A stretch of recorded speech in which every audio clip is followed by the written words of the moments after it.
Dames en heren, ik heb even een huishoudelijke mededeling voor degenen die een kaartje hebben gekocht voor de niet overdekte tribune. Met name hier aan de noordkant, maar ook aan de westkant. Ik zie inmiddels dat ik voel inmiddels ook op mijn kale kopie dat het begint te regenen. Jullie mogen vandaag allemaal plaatsnemen bij een overdekte tribune. Dus als het regent, zoek vooral de droogte op naar de overdekte tribune.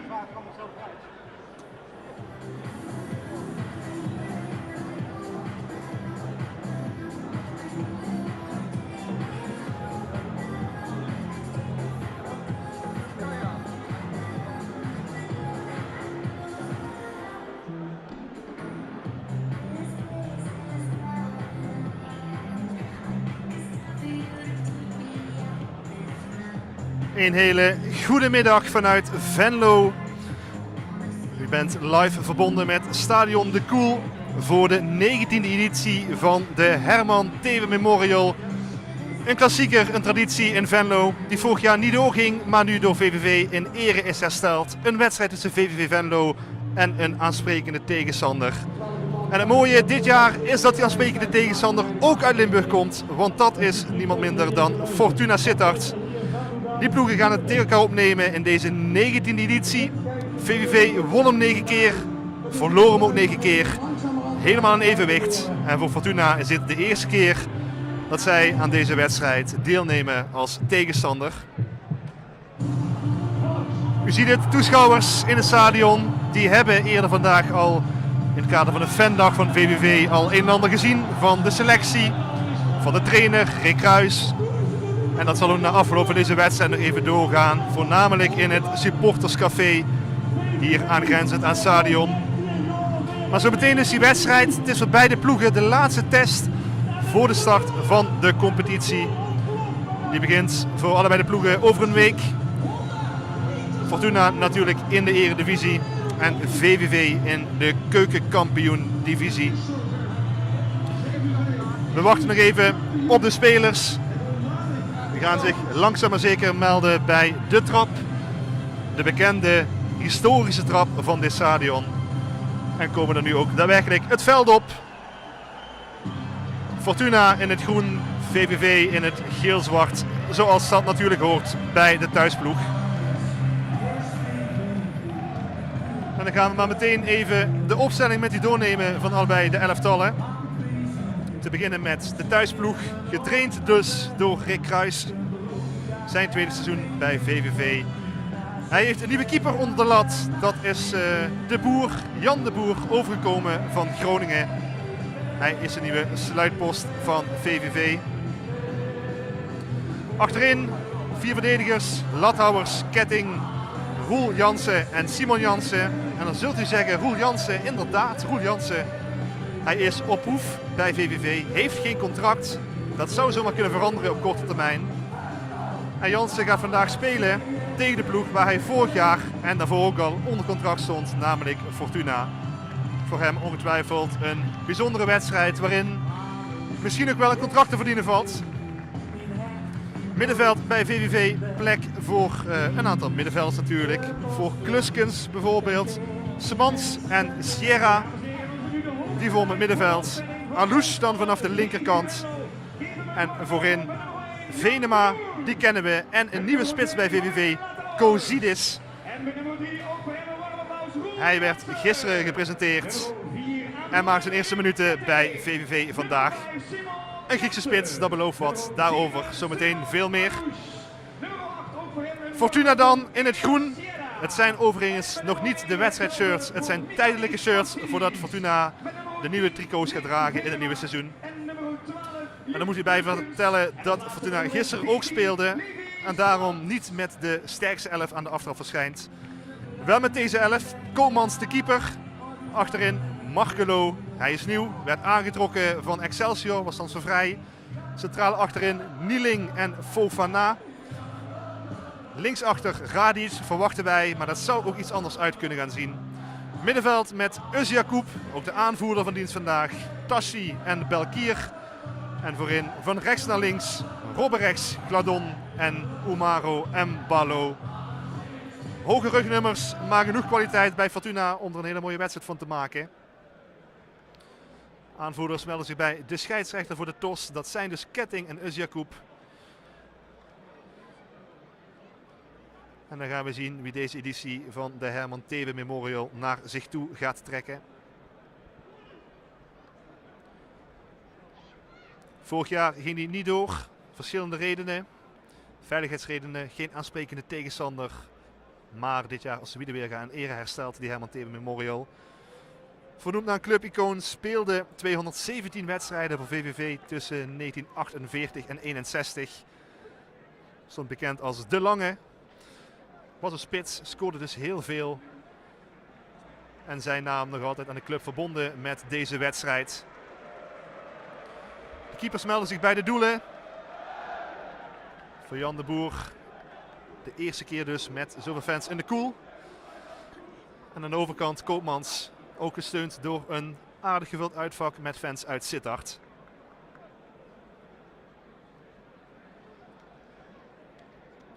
De scheidsrechter is Martin Perez, die telt er 22 en zegt we gaan beginnen. En daarmee is deze oefenwedstrijd dan ook gestart. Met het balbezit bij Fortuna achterin. Het schuiven tussen Nieling en Fofana en Koopmans. Nieuwe doelman dus bij Fortuna. Gaat de stand-in worden van Ivor Pandoer. Hij speelde gisteren. Fortuna dat gisteren oefende tegen Germinal Beerschot. Of formeel Beerschot tegenwoordig. En het beoogd basiselftal van de nieuwe coach van Danny Buis. Die kwamen vooral in die wedstrijd in actie. Maar met mannen als Gladon en Özyakup niet te klagen over kwaliteit. Dit is Tashi in de 16 en daar komt de eerste kans voor Fortuna. Goede kapbeweging en het schot dan geblokt. Lathouwers die voorkomt dat hier meteen gevaar wordt gesticht door Embalo. En dat was dan de eerste mogelijkheid na een amper minuut in de koel. Omaro Embalo, de schutter, rug nummer 49. Het was 85 vorig seizoen. Dit is bijna de helft. Iets meer zelfs.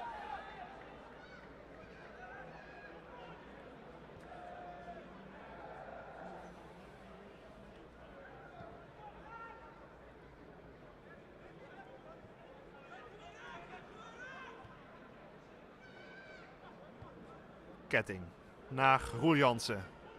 En dan hoor je hier en daar het roel van de tribune rollen. Even discussie. Inworp is voor VVV. Marlouche die inworp verdient. Op schot in de voorbereiding tot dusver. Een van de weinige mensen die bij VVV doelpunten heeft weten te maken in de afgelopen weken. Het gaat niet van een leien dakje voor de ploeg van Kruis. 1 gelijkspel en voor de rest nederlagen. Dat gelijkspel was wel de meest recente wedstrijd tegen ADO Den Haag 1-1. Maar de ploeg verloor al van VVCS, Jong AZ, Victoria Kullen, Arminia Bielefeld en Top Os. Maar, zegt Kruis, ik kijk verder dan die resultaten. Maar lekker is het niet natuurlijk. Hetzelfde geldt voor dit balletje terug. Loopt goed af voor Fortuna. Omdat die nieuwe spits Kozidis daar niet tussenin kan komen. Druk opgevoerd op Koopmans. Vindt dan Embalo.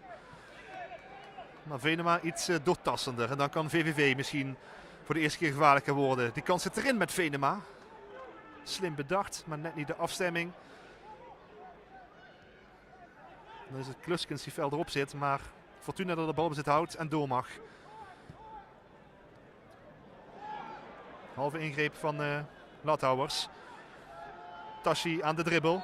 Behendig, dat is te zien. Neergelegd. Snel genomen die vrije trap. Fortuna dat duidelijk het tempo erin probeert te houden.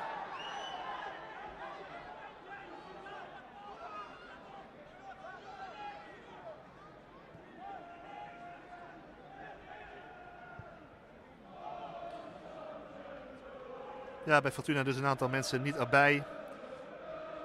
Zij die gisteren veel minuten maakten, daarover zometeen meer. Eerst dit moment kijken als de bal naar Robbenrechts gaat.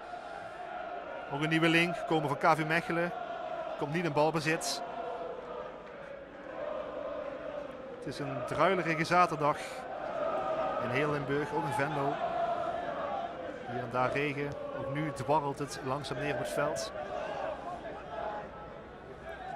Maar bij Fortuna bijvoorbeeld geen Pinto, Goed, Duarte, Siovas, Halilovic, Noslin, Cordoba. Dat is misschien wel de grootste smaakmaker in de voorbereiding. Zij spelen allemaal niet, omdat ze gisteren dus gespeeld hebben. Verratti speelde ook gisteren, kreeg groot. Hij zit wel op de bank, misschien dat hij nog gaat invallen. Eerst naar deze mannen kijken. Het balletje naar Gladon, past niet. Maar het is Fortuna dat het meest voor dreiging zorgt in de eerste 4 minuten. Dus Jakub.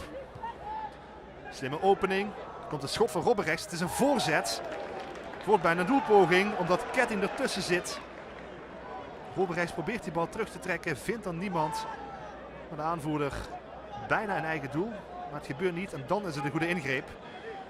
Dat betekent wel de eerste corner van de wedstrijd voor de bezoekers. En geen verrassing dat Özyakup zich daarvoor gaat melden. Nog even een bal uit het doel worden weggeschoten. Dat lukt niet, want hij ligt er bijna alsnog in het veld. Maar Perez denkt, laat maar gebeuren. Özyakup met de corner. Een vuistje van de Boer. Het is voldoende. Maar Tashi pikt op. Fortuna heeft de bal in de eerste 5 minuten. Alouche maakt daar kortstondig een einde aan. Wel de inworp voor de Eredivisieploeg.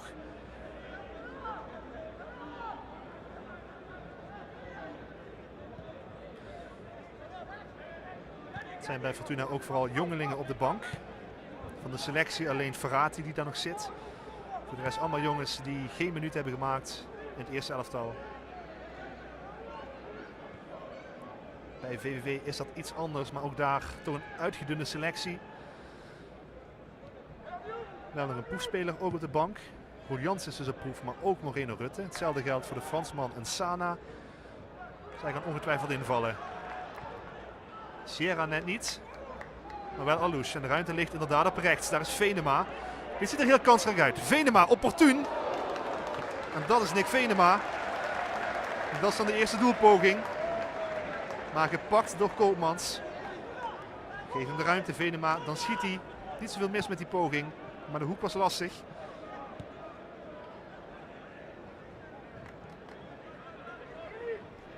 En dan is het een spaarzame uitbraak van de ploeg van Kruis. Maar is hij wel meteen gevaarlijk. Omdat Alouche het overzicht behoudt. En Venema in staat stelt om die poging te lossen. Nou, dat recept wordt een keer herhaald. Maar nu de halve interceptie van Mbalo.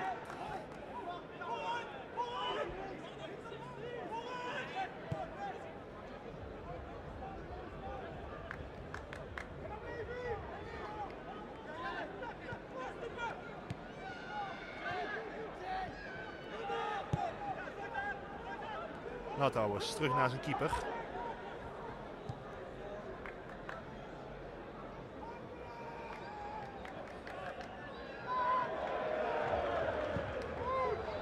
En weer die snelle opening naar de rechterkant. Lijkt er een opdracht van de trainer om daar de ruimte te zoeken. Lukt niet altijd. Dan moet VVV het weer opnieuw gaan proberen. Jansen en Jansen. Roel en Simon.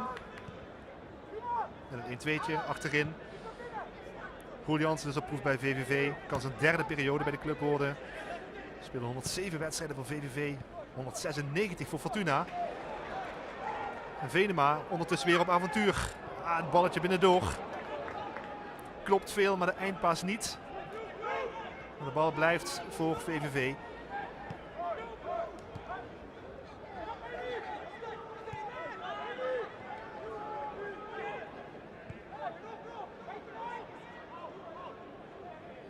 Jansen naar Alouche.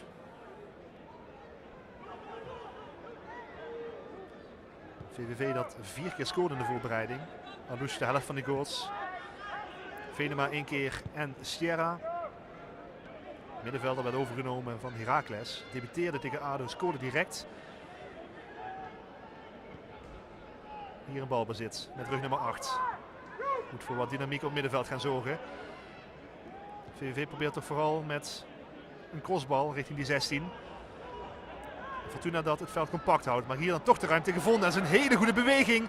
En ook een dito voorzet, net te scherp. En dan komt daar geen kans uit voort. Ja, het zag er allemaal heel mooi uit, maar het past net niet. Het is dan Smans die daar de diepte in duikt, de achterlijn haalt en dan terugtrekt. Maar Kozidis en Venema niet bereikt. Dus wel de tweede mogelijkheid voor VVV. En een serieuze.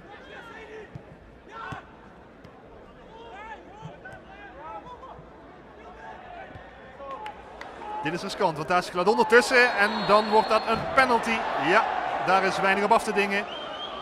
Lathouwers met een hele slordige bal terug. Dan probeert de Boer dat te herstellen.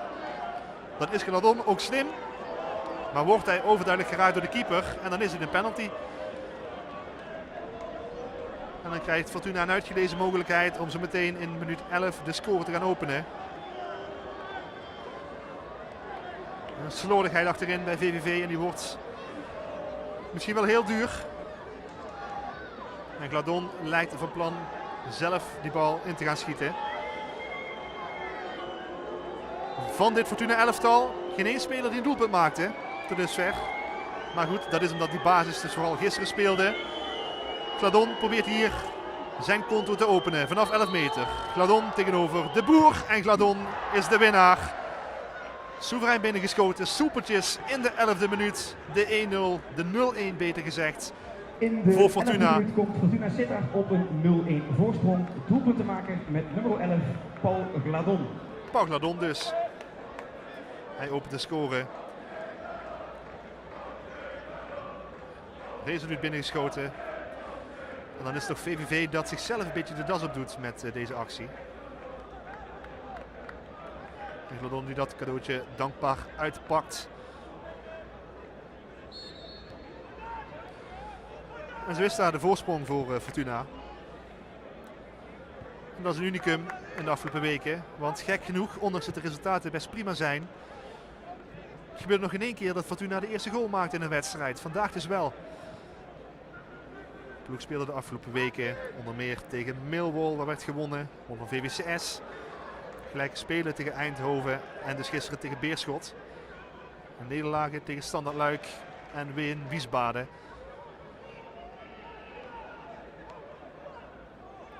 Maar fijn voor Gladon ongetwijfeld dat hij deze bal binnenschiet.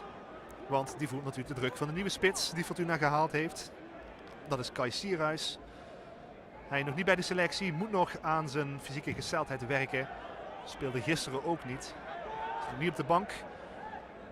Maar de verwachting is natuurlijk dat dat de eerste spits gaat worden. Maar Gladon op dit moment de man in de punt.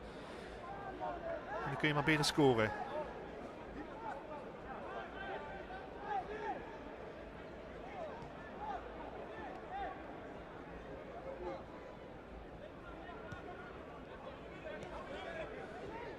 Nieling naar Fofana.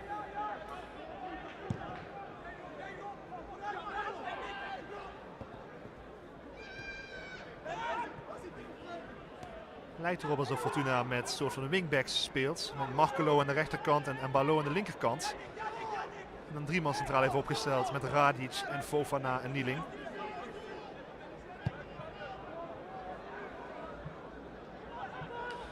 Deze bal leidt het niet.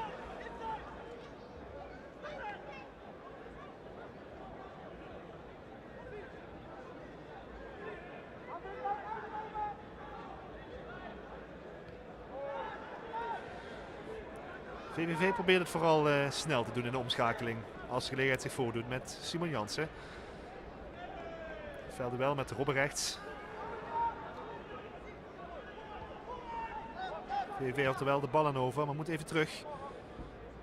Natuurlijk wel een centrum met routine wat er staat met Ketting en Roel Jansen. En een verder jonge ploeg.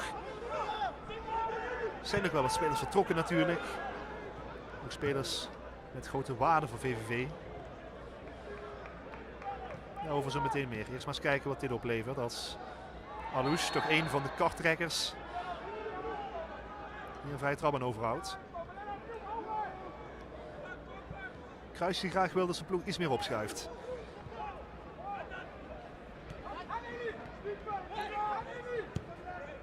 Venema is een prima bal. Een hele goede bal zelfs. En dan gaat Smans schieten. Dat lukt ook wel, maar Fofana zit ertussen. En dan kan Fortuna misschien meer de bal hebben in de eerste minuten, maar is VVV toch dreigender. Dan krijgt die ploeg ook haar eerste corner.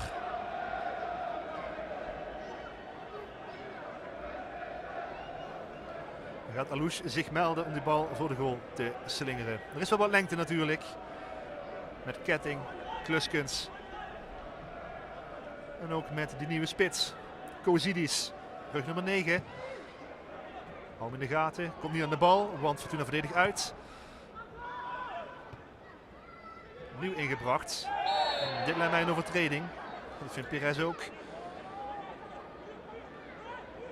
dan komt daar de volgende standaard situatie voor VVV. Kwartier op de klok. 1 doelpunt voor Fortuna. Dat leidt door die goal van Gladon. Penalty benut vanaf 11 meter in de 11e minuut. Na een overtreding van de Boer, de keeper van VVV, op diezelfde Gladon. En dit leidt een kolfje naar de hand van Nick Venema. Die had natuurlijk uitstekende slotweken van het vorige seizoen. En als deze bal erin gaat, dan zal het met het gevoel nu ook wel goed zitten. Nou, via Embalo ruim over de goal, wel een corner. Kwam wel hard aan bij de Portugees. Dan concentreert het spel zich in deze fase rondom het 16 meter gebied van Fortuna. Alouche en Sierra. Variant. Tashi zit daartussen. En dan de inworp voor Fortuna, omdat Tashi dat slim speelt. Ja, de Herman Thewe Memorial. 19e editie dus. Het is wel even geleden dat VVV hem won. 2018 toen Twente werd verslagen. Een jaar daarna nederlagen tegen grote tegenstanders. Dat moet je er meteen bij zeggen. Panathinaikos 2 maal. En Borussia Mönchengladbach. Dat hier met 0-4 won. Laatste overwinning in 2018 tegen FC Twente. Voor Fortuna is het dus de eerste keer dat zij deze wedstrijd hier spelen. Onder deze noemer weliswaar. We zijn elkaar natuurlijk vaak tegengekomen. Vorig seizoen ook in de voorbereiding. Oefenduel tussen deze twee ploegen in Sittard. Dat werd toen een doelpuntenfestijn. 6-2. Onder meer 2 doelpunten van Ferrati in die wedstrijd.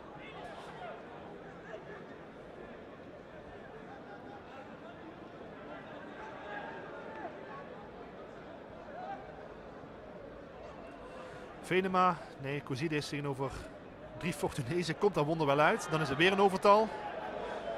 En de zaak van Jansen die even uit de kast trekt. Blijft onbestraft. Is dit iets wat rommelig. Misschien nog wel zacht uitgedrukt. Bal dan in de voeten van de doelman van VVV. VVV waar natuurlijk veel gebeurd is in de afgelopen weken. In de selectie, veel vertrokken, ook in de directie. Want Marco Bogers voorlopig uit de running. En ook de technisch manager Willem Jansen. Hij vertrok naar FC Utrecht. En in de selectie vertrokken behoorlijk wat doelpunten. Misschien dat dat ook wel wat voor de ambities gaat betekenen. Vorig jaar toch wel verrast in de tweede seizoenshelft. Play-offs gehaald, ver gekomen in de play-offs, halve finale. En toen kwamen de penalties in Almere. Maar zo dichtbij was VVV dus bij een play-off finale.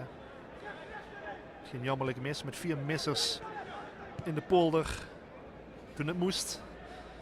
Het gaat ook bijna mis. Niet helemaal, want het is toch de opbouw die eruit komt via Radic.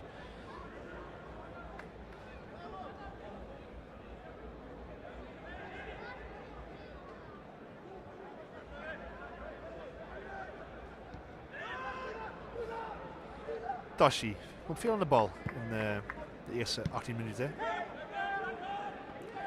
Nieling, een crosspaas. In één keer op de zijlijn. Brian Nieling, jong uit eigen jeugd. Die mogelijk de stap gaat maken naar MVV, zo werd bekend. Op huurbasis zou dat dan zijn. Kan zomaar gaan gebeuren in de komende dagen. Dat is natuurlijk misschien wel de 5e optie centraal achterin.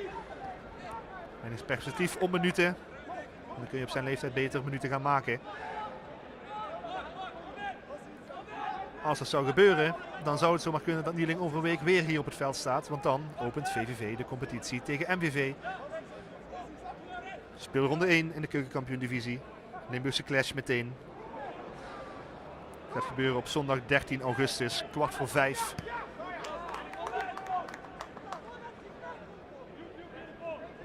En voor Fortuna wacht een loodzware opening. Zwaarder kan niet. Uitwedstrijd tegen de landskampioen. Ook volgende week zondag om 2:30 dan.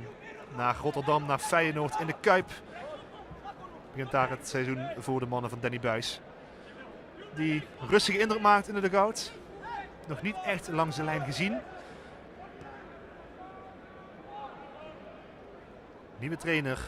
Was clubloos, trainde Groningen en KV Mechelen. En nam Adrie Poldervaart mee als assistenttrainer naar Sittard. Hun ploeg leidt na 20 minuten dus met 0-1 door dat doelpunt van Gladon vanaf de stip. Maar daarna geen mogelijkheden meer gezien voor Fortuna. Wel voor VVV, met name de poging van Venema was gevaarlijk.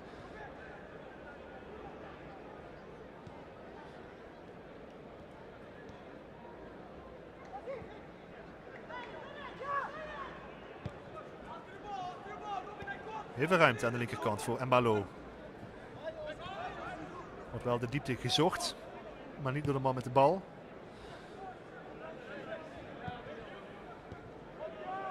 Maar het is druk op dat middenveld.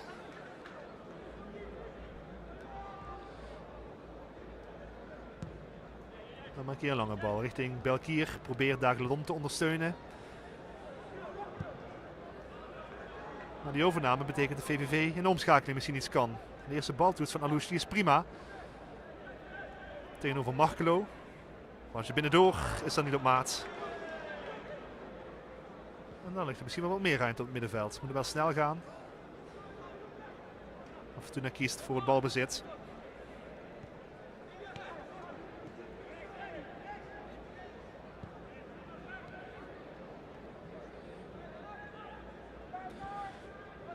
Scoren niet gemakkelijk in de voorbereiding, allebei de ploegen. Fortuna scoorde in 3 van de 6 wedstrijden. Voor VVV gaat het nog een stukje moeilijker. Ze scoorden überhaupt pas 4 treffers in die 6 duels.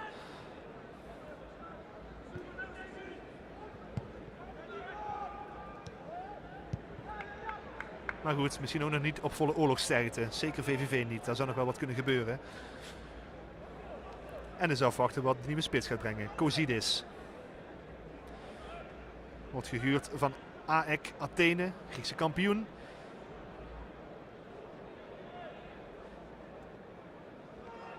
Dan zijn eerste kans in het geel-zwart. In dit geel-zwart althans moet nog komen.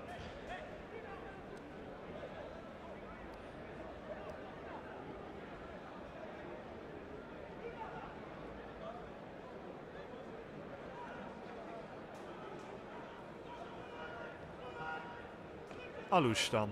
Gaat die bal gegarandeerd richting het doel. Daar blijven we ook bij. Makkelijke vangbal voor Koopmans. Kwam over van ADO. Voor een verleden bij MVV. 1 seizoen. 2018-2019 speelde hij in Dames en heren, nog een huishoudelijke mededeling voor degenen die op een onoverdekte plek zitten. Het is vandaag mogelijk om allemaal een overdekte plek te zoeken. Dus ben je nat van de regen, ga vooral een droog plekje opzoeken elders in het stadion. Dankjewel. U hoort het misschien. Iedereen die in de regen zit, die mag onder het afdak.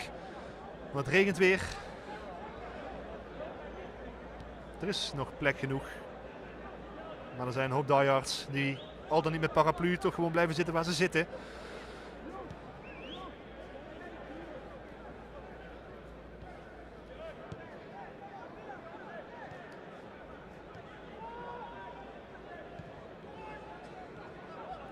Tamme fase in de wedstrijd. Volop geschoven achterin. Ketting naar Lathouwers. Dit past niet. Stilstand is het lastig voor VVV. In de omschakeling komt de ploeg echt wel tot wat dreigende momenten. Maar wanneer Fortuna in de organisatie staat is het lastiger. Maar Kozidis die gaat op avontuur. Nou, er is een nieuwe spits. venijnig schot, maar mist de richting. Maar als het dan voetballen niet helemaal lukt, dan maar opportun. Aardig gedaan. De schudt daar Nieling af, maar het schot mist dan precisie. Michalis Kozidis. Verleidelijk om te beginnen over zijn Griekse voorganger. Doen het toch. Giacomakis natuurlijk. Echte publiekslieveling geworden. Met zijn doelpunten bij VVV. Het laatste Eredivisie seizoen. Kwam ook van AEK. En was ook een Griek. Robberechts is een Belg. Gaat om de keeper heen. En scoort niet. Dan heeft Fortuna toch opeens weer een hele grote gelegenheid te pakken. Een hele grote kans. Maar te ver naar de zijkant uitgeweken Robberechts om het doel te kunnen vinden. Voormalig jeugdinternational voor België. Nog altijd pas 19 jaar. En kwam van KV Mechelen naar Fortuna. Ze hebben toch weer twee kantjes gezien in de afgelopen minuten. Aan beide kanten, beide doelen.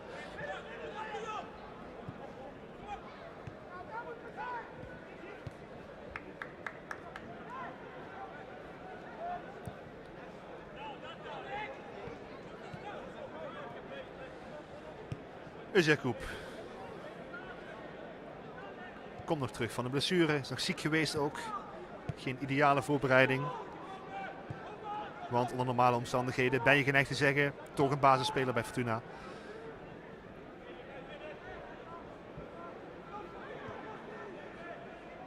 En een van de blikvangers. De grote blikvanger vertrok natuurlijk in de zomer. Als we een toverspitsen hebben, Burak Yilmaz. Hij ging terug naar Turkije, is assistent-trainer bij Beşiktaş. En hier komt de volgende kans. Met het schot, diagonaal en de redding dan van de keeper. Het is Markelo vermoed ik met de poging. Markelo inderdaad, de rechter wingback. Het zijn zijn eerste minuten voor Fortuna. Maar een goede ingreep van de Boer.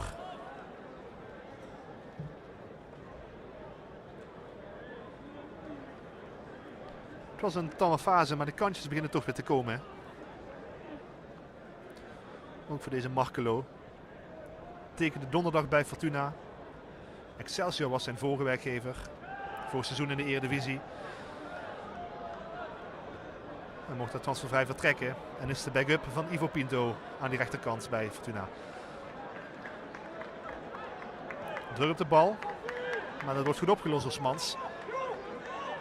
En dan moet VVV eigenlijk meteen door. Dat is precies wat Venema ook roept. En een bal in de diepte en Venema op stoom. Dat moet lukken. En dan is dat wel slim verdedigd door Nieling. En de doeltrap dus inderdaad voor Fortuna. Venema vindt daar iets anders van. Dat is toch de man waar veel om draaide de laatste weken. In die play-offs 2 doelpunten en 3 assists. En natuurlijk heel veel KKD-goals gemaakt de afgelopen jaren. Vormde een koppel met Sven Braken. Hij speelt in België bij Deinze. Venema bleef.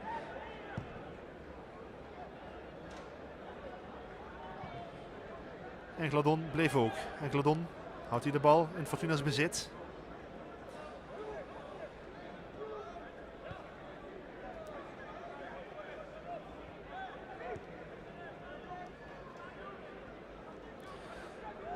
Fofana heeft ook lengte. Wordt Fortuna gehuurd van Bayer Leverkusen. Een jongen met potentie. Nog jong. Duits en Togolees paspoort. Geboren in Aken, in de buurt, dus relatief gezien.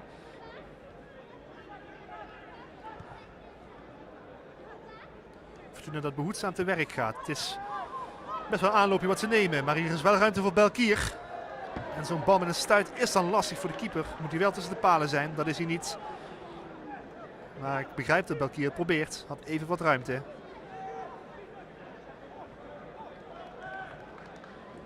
Dan zijn het kleinere mogelijkheden voor Fortuna.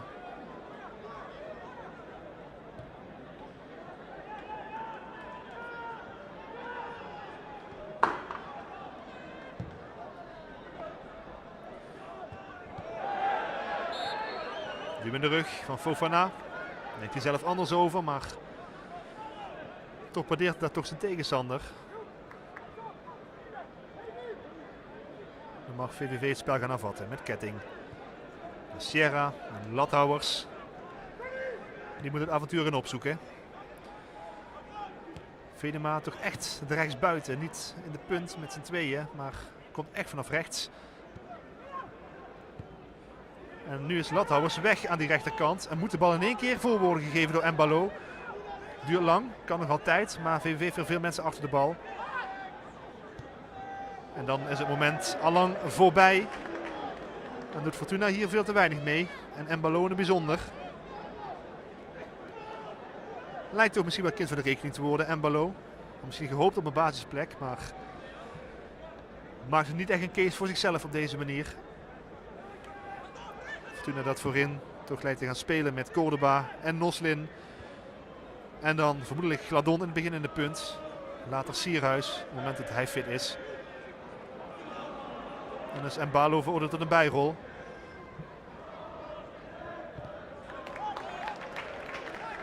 Slim verdedigd door Ketting. Hij de nieuwe aanvoerder, dat was Van Braken vorig seizoen. Ketting toen al reserveaanvoerder, maar nu de band om de arm.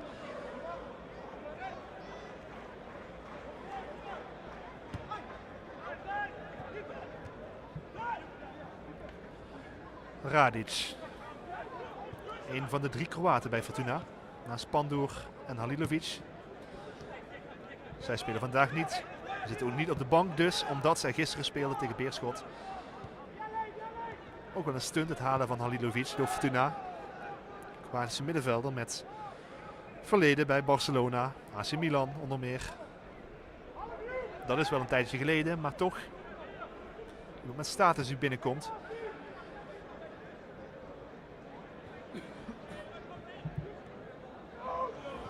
En VVV wel heel slordig de afgelopen minuten. Ook nu weer het balverlies door Kluskens.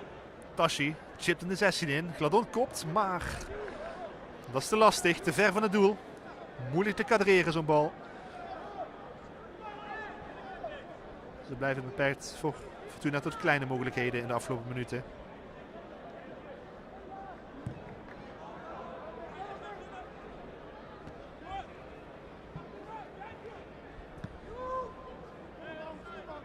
Venema buitenspel, nee. Wordt wel voor geappelleerd, maar niet gehonoreerd. VVV dat dus opent tegen MVV. En dan in de eerste weken van het seizoen een best zwaar programma heeft. Met een uitduel tegen Emmen. Thuisduel tegen Jong FC Utrecht. En een thuisduel tegen de Graafschap. 3 thuisduels dus in de eerste 4 speelrondes. Maar Emmen, de Graafschap, MVV. Allemaal ploegen die toch azen op die play-offs.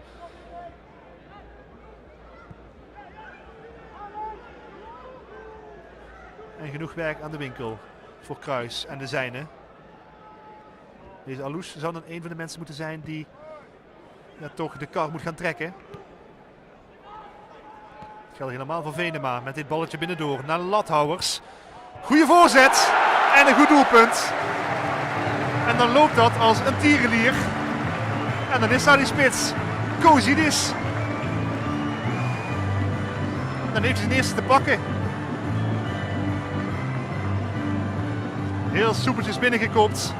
Goede aanval van VVV over die rechterkant. En dan het eindstation gevonden. In de 35e minuut komt VVV op 1-1. Doelpunt te maken met nummer 9, Michalis Kozidis. En dan komt hij wel even binnen, de Griekse spits, Kozidis. Eerste duel, eerste doelpunt voor de nieuweling. Dat is goed voor het vertrouwen. En dat schept vertrouwen, ook bij de achterban. Michalis Kozidis krijgt een duimpje van Rick Kruis en geeft een duimpje terug. Ja, Kruis denkt, als hij zo trefzeker is, dan hebben we een goudmijn binnengehaald. Dat moet blijken de komende weken, maar hij rondt het simpel af. Doel was weliswaar leeg, maar staat wel op de goede plek om daar gebruik van te maken. De spits trefzeker. Gladon aan de ene kant, Kozidis aan de andere kant. 1-1 tussen VVV en Fortuna.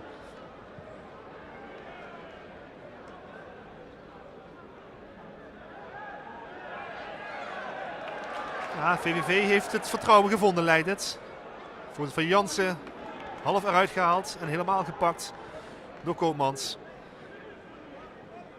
Liep even heel vlot over die rechterkant met Venema en Lathouwers en de goede voorzet op Kozidis.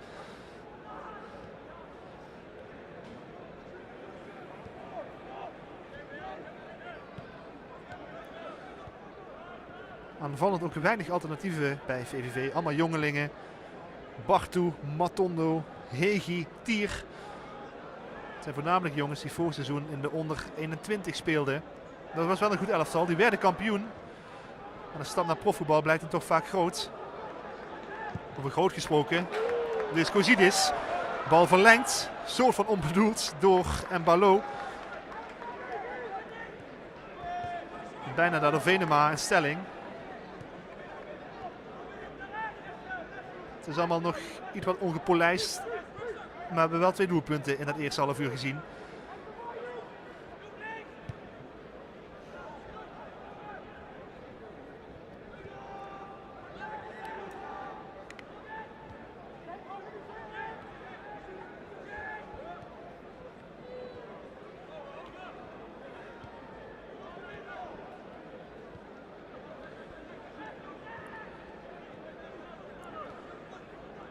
Het is een laag tempo. Dan maar moeilijk voor Fortuna om openingen te vinden. 3 man achterop dus. Nieling, Fofana en Radic.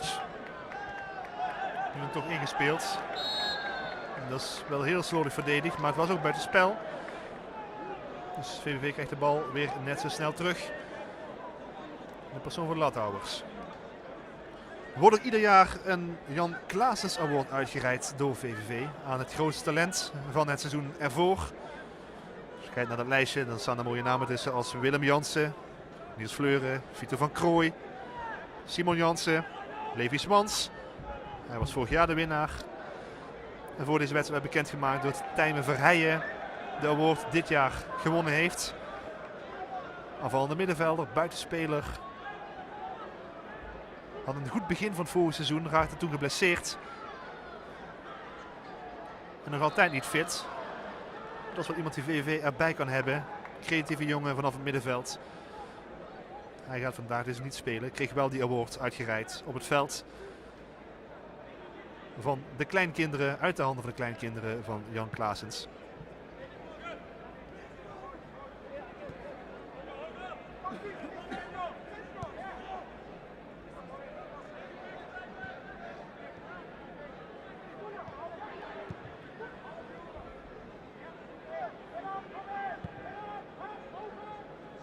Radic met de opening naar Mbalo.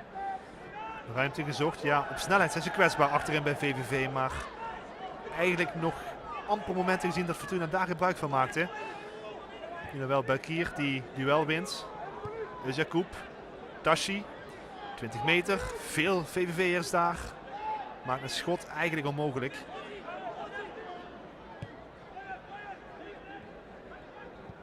Fortuna blijft zoeken.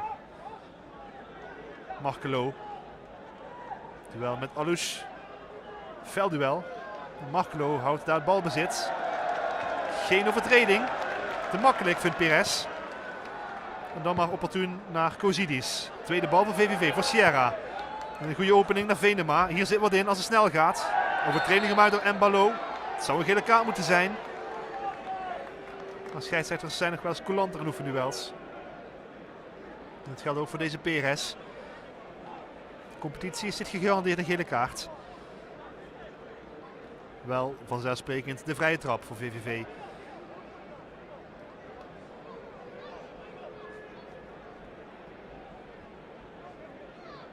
Lopen wel wat spelers warm bij Fortuna.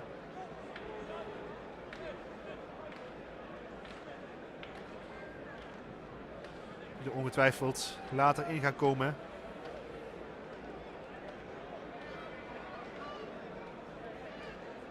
Vraag is bijvoorbeeld of Gladon een hele wedstrijd gaat spelen. Speelde gisteren ook een kwartier in dat oefenduel. Eerste vrije trap van VVV. Smans richting Kozidis. Het blijft bij richting, want een overmacht aan Fortuna-verdedigers. Roel Jansen dan nog een keer. Radic ertussen. Ja, die hebben volop getraind samen.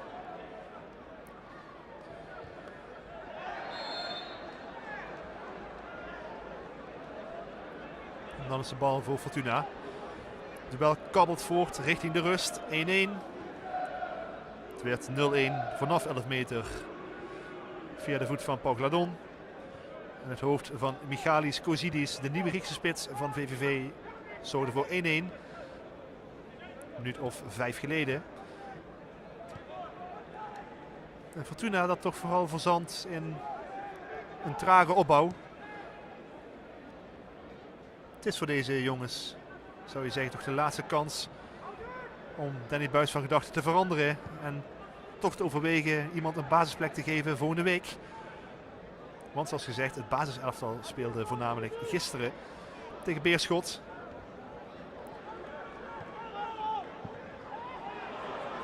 Voor VVV is het wel de sterkst mogelijke opstelling. Is Jakub. Even de ruimte. Meteen geschoten. Uitstekende techniek natuurlijk om open te draaien en het schot te lossen. Maar de richting ontbreekt. Geen doelpunt. Scoorde 3 keer voor Fortuna in het afgelopen seizoen. Was er niet trefzeker in de voorbereiding. Beste optreden van Fortuna moet toch wel die 1-2 zijn van vorige week in Londen tegen Millwall. Een team waar oud-Fortunees Jan Fleming speelt. Venema komt hier net tekort. Maar dat optreden vorige week in Londen, dat schepte vertrouwen. Overwinning die daar werd geboekt, terwijl een penalty werd gepareerd door Pandoer.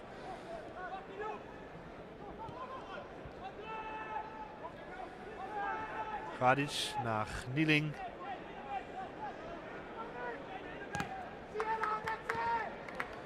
Bal via Embalo, dan toch terug bij Fortuna met de aanvoerder, met Özyakup.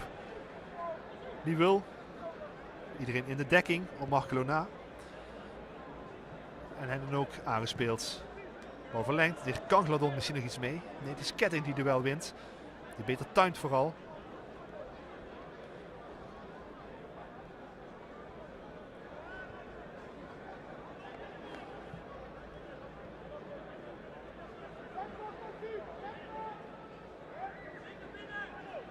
Fofana. Nieling. Malo. VVV houdt het veld ook compact. 4 man achterop. Dan een linie van 2 en dan een linie van 4. Geeft Fortuna daarmee niet de gelegenheid om de diepte te zoeken. De bal blijft maar net binnen. Kan VVV overnemen. Alouche. Pirouetje natuurlijk.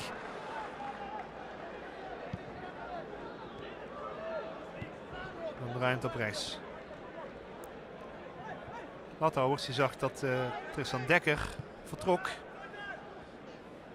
Eigenlijk de enige rechtsback in de selectie momenteel. Kogelin speelde daar ook nog wel eens, maar hij vertrok. Transfervrij naar Rode JC.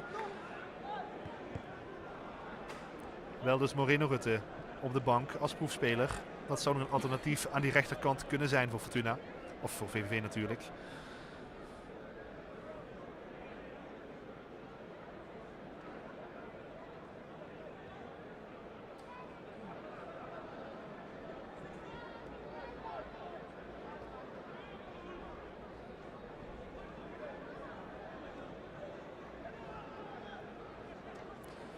Kozidis, de nieuwe spits. Ja, die heeft fysiek. Zo gescoord, maar ook balvast. Dat is al duidelijk hoor. Een soort kapstok kan het zijn voor Fortuna. En dit schot wordt gepakt door Koolmans. De poging van Sierra. Uit de tweede lijn. Ging misschien wel voorlangs, maar voor de zekerheid het handje van de keeper. Scoorde dus al vorige week Sierra. Nu even niet. Handje van de doelman.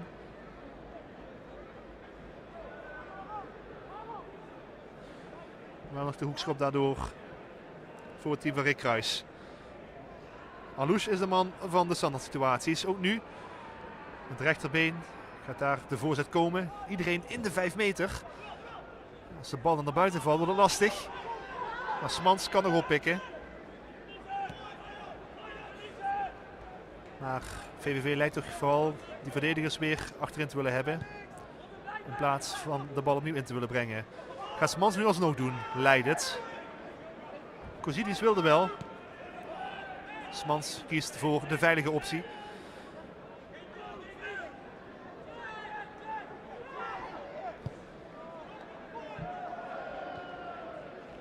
Nog een minuutje tot de rust. We hebben weinig reden om daar nog blessuretijd aan toe te gaan voegen. Het gebeurt wel regelmatig dat een vierde man dat doet. Maar ja, die vierde man is er niet. Dan wordt het lastig.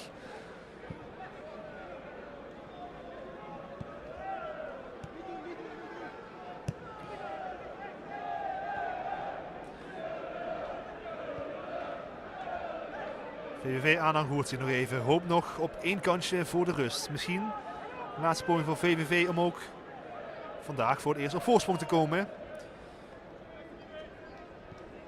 Smans wordt aangepakt door Belkier. Houdt wel de bal. Dan zitten de 45 minuten erop. Mag dit nog door van Perez? Leek voor de rust te gaan fluiten. Maar als VVV nog wil, dan mag het nog. Niet te lang duren. Watje binnendoor. Ingeleverd bij Koopmans. En dan is het rust in de koel. Bij de Herman Thewe Memorial. Halverwege 1-1 tussen VVV Venlo en Fortuna Sittard. Het werd 0-1 vanaf de penaltystip in minuut 11. Paul Gladon opende de score. De spits van Fortuna. De spits van VVV die deed eens terug na een hele mooie aanval in minuut 33. Kozidis zorgde voor de gelijkmaker. Kansjes over en weer. Duel aardig in evenwicht. En het is nog sterk de vraag wie deze wedstrijd gaat winnen. Het antwoord komt in de tweede helft. Over een kwartier zijn we terug vanuit de koel met het tweede bedrijf van deze Herman Thewe Memorial.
run away. Right now, let's just run away. All that talk is killing me. One last shot, hold on a minute. Oh, there's something I gotta say to you. There's somewhere we gotta go. We're never sinking in the sand. Chase on what we can, baby, it's not enough. Oh, it's like we're stuck in the mezzanine. We're 20 floors up to go. Oh yeah. Been out and drowning in the rain, trying to switch the lane, but you already know. Yeah. So don't waste this time, yeah, I don't want so. One good shot and I'll let you know it's all I want to. Can we just let go? Run away, right now let's just run away. All that talk is killing me. One last shot, hold on a minute. Oh, maybe I think we should run away. I'm my own worst enemy. Blue skies only miles away. One last shot, hold on a minute. Oh, there's something I gotta say to you. I'm on that new energy. Not on that easy as it goes. Wait for miracles. No more will be, will be. No, so don't waste this time. Yeah, I don't move slow. But one good shot and I'll let you know it's all I want. Yeah, can we just let go? Run away. Right now, let's just run away. All that talk is killing me. One last shot, hold on a minute. Oh, maybe I think we should run away.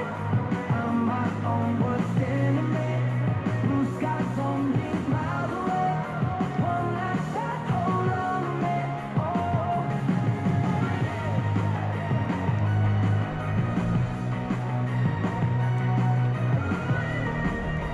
One last shot, hold on a minute. Oh. Run away. Right now, let's just run away. All that talk is killing me. One last shot, hold on a minute. Het is al heel wat jaar geleden dat ik jou ontmoette in Tirol. Je hield me warm als het in de bergen sneeuwde. En ik vond jou super tof. De liefde heeft niet lang geduurd, maar was nog heter dan frituur. En als ik nu zou kunnen kiezen, was ik daar en zongen we nog steeds. Und wenn ich dich anschaue, dann weiß ich immer genau, du bist mein Schuldenbrauch.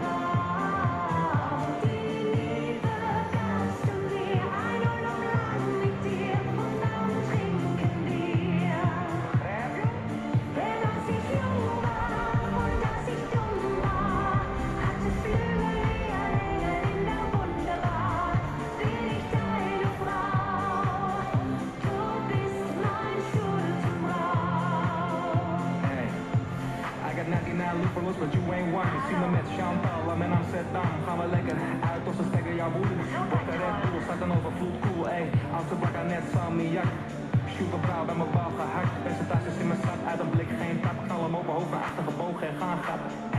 Und wenn ich dich anschaue, dann weiß ich immer genau, du bist mein Schuldenbrauch. Die Liebe gabst du mir, ein und lang mit dir, und dann trinken wir. Denn als ich jung war und als ich dumm war, hatte Flügel wie ein Engel in der Wunderbar, bin ich deine Frau. Du bist mein Schuldenbrauch. Grappie, ik shine, ben ik nuchter, nein. Bril op mijn kop, net Erik van Tijn. Lijpen drink zo snel, het is wonderbaar. Is er een fles, dachten wij het moet dan maar. Koning van de frituur van snackenbouwen. Dit toch aan die kuur, moest het dance, goed de saus. Het is wonderbaar, schalden de speakers van de Cool. Niks op mij, ey. Er zijn collega's van ons die daar enorm van genieten. Wij gaan kijken naar de tweede helft van VVV Venlo tegen Fortuna Sittard.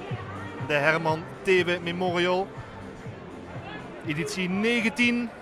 Wint VVV hem voor de 10e keer of Fortuna voor het eerst? Dat gaat deze tweede helft uitwijzen. En als het dan nog altijd een gelijke stand is, dan gaan we penalties nemen. Het staat dus gelijk 1-1 door de doelpunten van Gladon namens Fortuna en Kozidis namens VVV. Fortuna heeft gewisseld, 2 keer zelfs als ik me niet vergis. Want Ferrati en Sayadi komen in de ploeg. Sayadi rechts achterin in de plek van Markelo. En op het middenveld zie ik Özyakup niet meer terug. En in zijn plaats dus Ferrati in de ploeg. Want de aanvoerdersband inderdaad nu om de arm van Paul Gladon. Dus de captain van Fortuna ook in de kleedkamer achtergebleven. Niet meer de trap afgedaald. En Ferrati in zijn plaats. Dat zal niet het plan zijn geweest. Maar Ferrati speelde gisteren maar 15 minuten tegen Beerschot. Had er niet mee te maken dat hij werd gewisseld. Maar omdat Ferrati een rode kaart pakte met een veel te harde tackle in die wedstrijd. Dat is het voordeel van een oefenduel. Dan word je niet geschorst. Dan mag je een dag later gewoon weer aantreden. En dus vandaag een helft in actie bij Fortuna op het middenveld. VVV ongewijzigd in de tweede helft. Dezelfde 11 man het veld ingestuurd door Rick Kruis. Wel een drietal dat aan de warming-up gaat beginnen. 4 spelers zelfs.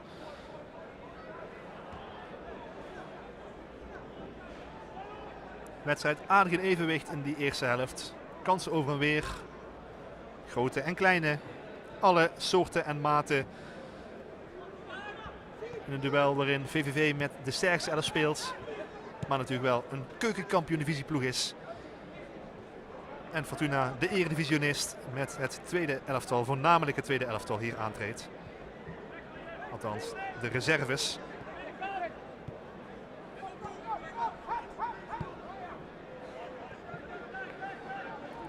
Fofana. Eigenlijk optie nummer 3 centraal achterin bij Fortuna. Achter Goed en Siovas. Dat is althans de verwachting. Deze Radic komt ook voor een aanmerking. Maar Fofana, huurling van Leverkusen, zal echt zijn minuten gaan maken dit seizoen. Anders heeft zijn uitleenbeurt niet heel veel zin. Dit is een harde clash tussen Simon Jansen en die invallen bij Fortuna. Sayadi. De haardracht en de hardheid van Carlos Pujol. Maar dit is over het randje. Geen kaart gegeven door Perez.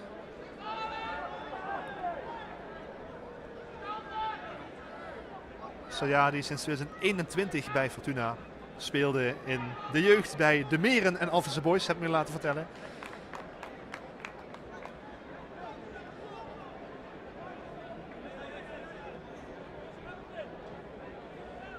En hij komt even binnen in deze wedstrijd met deze charge na amper 2 minuten in de tweede helft. Hij verving dus Markelo, Sayadi. Markelo misschien nog wel conditioneel een lichte achterstand. Kun je je voorstellen bij een transfervrije speler. Dus niet te veel minuten maken in zo'n wedstrijd. Kluskens onder druk van Robben rechts.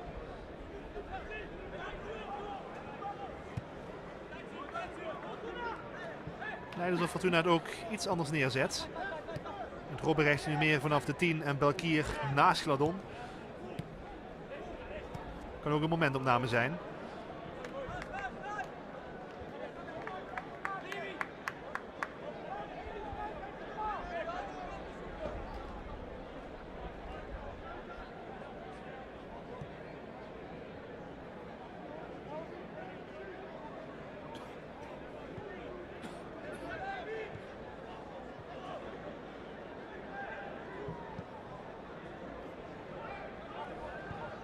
En Balo terug naar zijn doelman, naar Koopmans.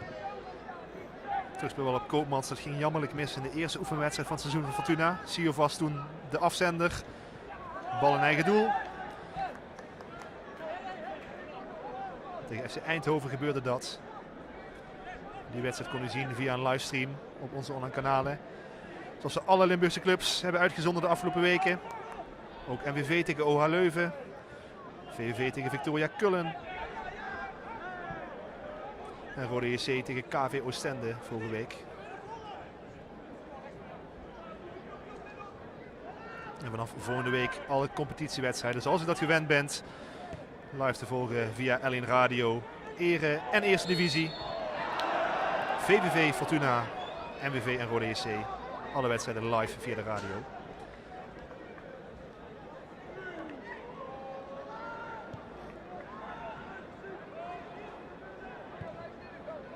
Dit is een aardige opening van Nieling naar de linkerkant. Dan komt Embalo iets meer zijn element. Speelt toch vooral als wingback vandaag. Dat is niet zijn natuurlijke positie. Het is een vleugelaanvaller. Als hij daar een balbezit komt, dan kan het gevaarlijk worden. Deze voorzet te hoog van Ferrati, maar Sayah die pikt op.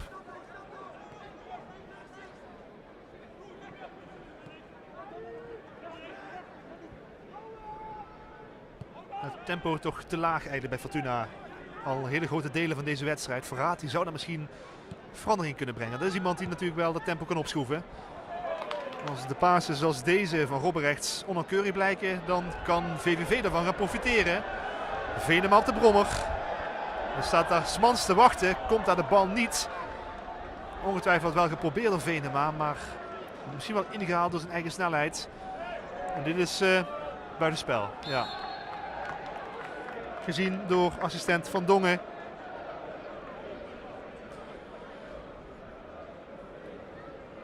Te vroeg vertrokken. Belkier.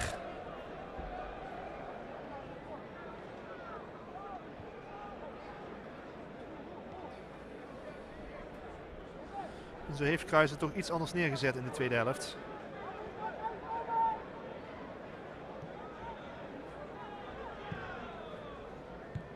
Met Robberechts op 10.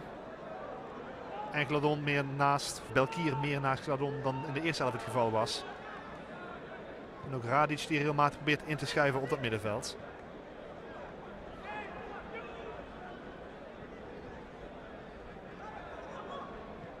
Hier Nieling op pad. Dan naar Robberechts, niet op maat. Onderschepping van Ketting.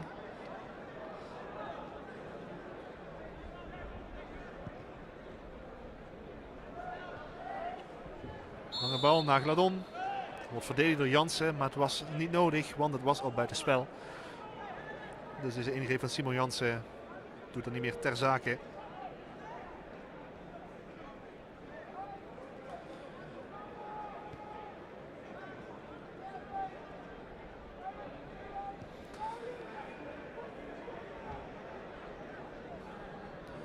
Fortuna dat de druk hoog probeert op te voeren. VVV komt er wel goed onderuit. Nu met de kopbal uiteindelijk richting Venema. Logisch dat hij gezocht wordt, want dat is toch de man die de lont in dat geel-zwarte kruidvat steekt. Voor versnelling kan zorgen, voor verrassing zorgt. Het zit in zijn spel. Alouche kan dat ook. Dit is even goed gevoetbald.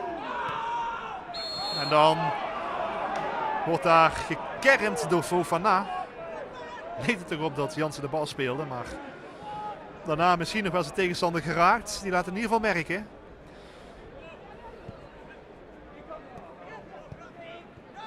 Hij heeft wat hoongelach op de tribune.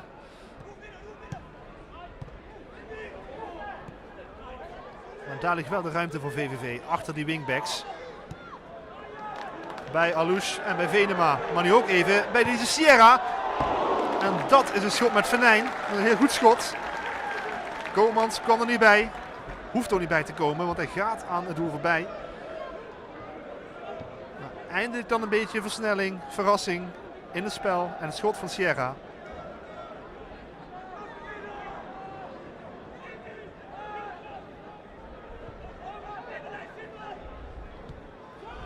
Maar blijft 1-1.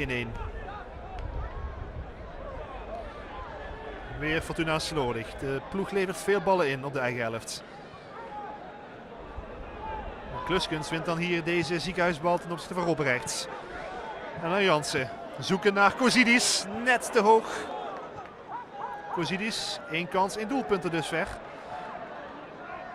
Aardig Moyenne. En Gladon verzeelde de penalty. En gaat er nu ook vandoor. Op rechts. Wie is in de punt? Belkier. Krijgt de bal. Maar verdedigd door Ketting. En dat is een overtreding. Door Belkier. En zo zie je dat als er ruimte ligt, dat de ploegen daar wel van gebruik willen maken. Maar dat er vooral een surplus is op het moment dat het tempo te laag is. Over plas gesproken.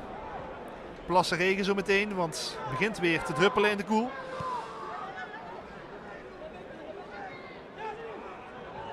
Alouche, kenmerkende actie naar binnen. Ruimte ligt op rechts, maar hij gaat zelf. Nou, het kan alsnog. Kozidis, maar gestuit op de keeper. En dit doet er niet toe, want het is al buitenspel. Maar de bal had naar Venema gemoeten. De poging die gelost werd, het schot dat gelost werd door Alouche, verzuimt daar Venema in stelling te brengen, terwijl het er een 7 ruimte had. En dat is zonde.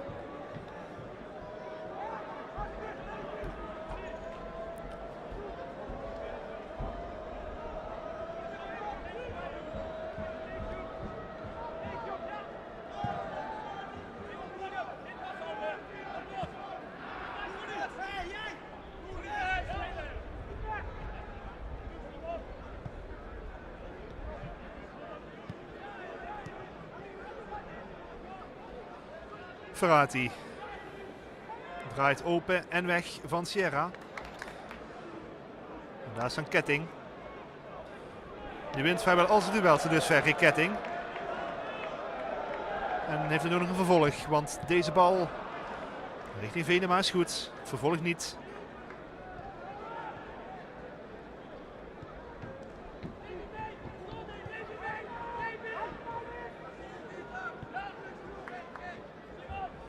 Zo leidt Rick Kruis toch van de twee trainers het meest tevreden tot dusver. Als je kijkt naar de manier van spelen, het creëren van de mogelijkheden. Dan is er bij Fortuna toch ook aan de magere kant geweest. Wel op voorsprong gekomen, daarna nog een aantal kansjes. Maar VVV doet dat beter en gaat hier de volgende kans krijgen. Als de bal van Venema eigenlijk in één keer naar Kozidis moet. Hij wacht nog even. En dan is daar Alouche. Rand 16 met rechts van richting veranderd. En daardoor wordt hij gevaarlijk, maar gaat hij ook royaal aan het doel voorbij. Maar Fortuna geeft er toch veel ruimte weg in de omschakeling. En dit is een spel dat VVV ook de laatste maanden van het vorige seizoen speelde. In die omschakeling proberen de tegenstander pijn te doen.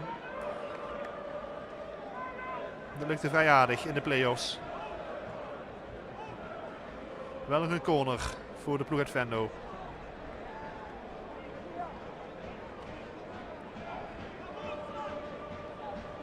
Leviesmans uit Herten. Koolmans hem hebben, maar dat heeft hij niet. Althans, in 2 pogingen wel. Even in de weg gelopen, maar Jansen doet dan niet voldoende, want Fortuna kan er nog altijd vandoor. En Ballot wil het helemaal zelf doen. Krijg hem net zo snel weer terug van Lathouwers. En deze bal aan alles en iedereen voorbij. Ja, Humaro en Ballot, het is een van die jongens waarvan je denkt, goh, misschien als hij zich onderscheidt, dat hij nog een trainer aan twijfelen kan brengen. Want nogmaals, lijkt erop dat Danny Buijs een basiselftal in zijn hoofd heeft dat voornamelijk gisteren speelde. En behoudens Ferrati en Gladon. Dus de kans groot dat deze spelers over de week in de Kuip allemaal op de bank zitten. Maar ja, als je dan toch nog een trainer aan twijfelen kunt brengen, dan moet je dat doen.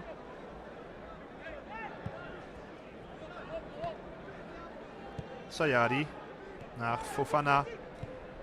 Iets wat robuust aan de bal. Heeft wel lengte, fysiek, duelkracht.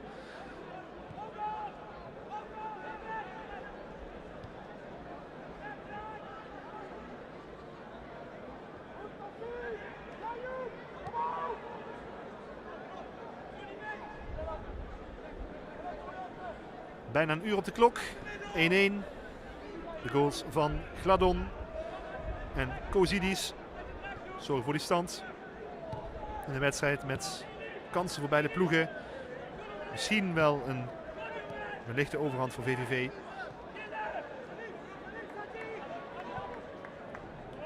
De winnaar gaat dus ook echt met een beker naar huis. Want dit is natuurlijk de wedstrijd om de Herman Themen Memorial. Illustere wedstrijden gezien in het verleden. Bijvoorbeeld tegen Anderlecht. Borussia Mönchengladbach kwam een aantal keren voorbij. PSV, Feyenoord, Real Sociedad, Panathinaikos. De grootste overwinning boekte VVV ooit tegen het development team van West Ham. 6-1. De grootste nederlaag kwam tegen Gladbach, 0-4. En hier weer Sierra. Ja, Fortuna heeft het iets anders neergezet, maar daardoor geeft de ploeg ook op de een of andere manier iets meer ruimte weg. Of bespeelt VVV dat beter. En niet tot een doelpunt geleid, maar wel mogelijkheden. En een nieuwe corner voor VVV dat zo meteen gaat wisselen. Want ploegspeler Nzana gaat invallen. Maar niet voordat Alouche deze corner genomen heeft. Draait in, wordt verlengd. Waar is door wie? Door iemand van VVV. En dat betekent logischerwijs de doeltrap voor Fortuna. Maar opvallend dat die corners afwisselend genomen worden door Alouche en Smans. Van VVV Venlo met nummer 8 gaat het speelveld verlaten. Elias Sierra. Sierra mag dan gaan zitten. En voor hem in de plaats met nummer 21 Simon Nzana.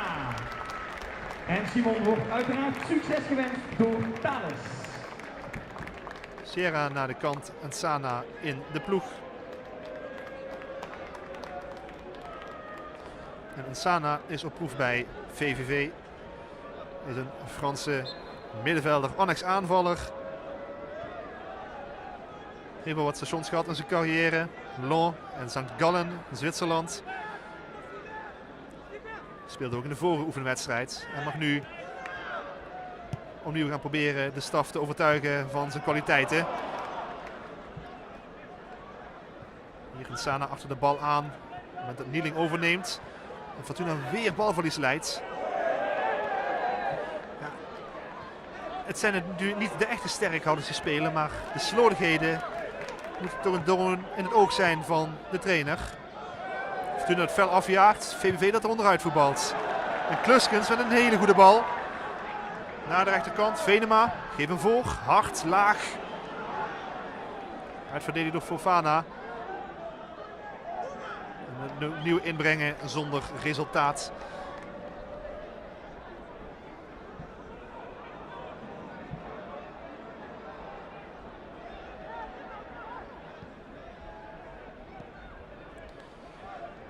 Speldenprikje, bijna van Fortuna, maar 16 meter gebied niet bereikt. En weer daar die ruimte in omschakeling van VVV. Maar Radic die hem tijdelijk afstopt. Meer en meer het initiatief bij de Venlonaren. Vasthouden van Tashi mag door, voordeel gegeven door Perez. Kluskens met de bal naar rechts. Nee, Smans naar Venema. Daar is Alouche met een schot van richting veranderd. Smoort en daardoor niet het schot op doel. Al de derde keer dat zo'n teruggetrokken bal wordt ingeschoten, maar het doel niet bereikt. Het zijn wel gevaarlijke momenten, het zijn dreigende momenten. En misschien ontbreekt het ook wel een beetje aan overtuiging in die afronding. En weer is het VVV dat die mogelijkheid creëert.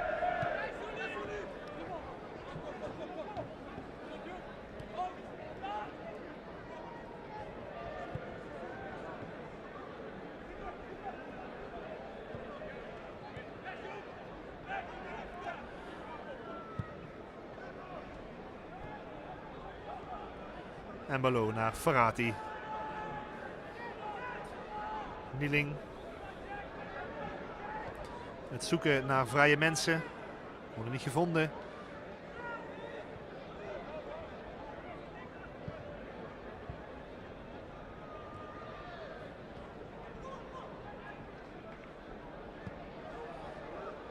Roy Jansen met een artistieke trap.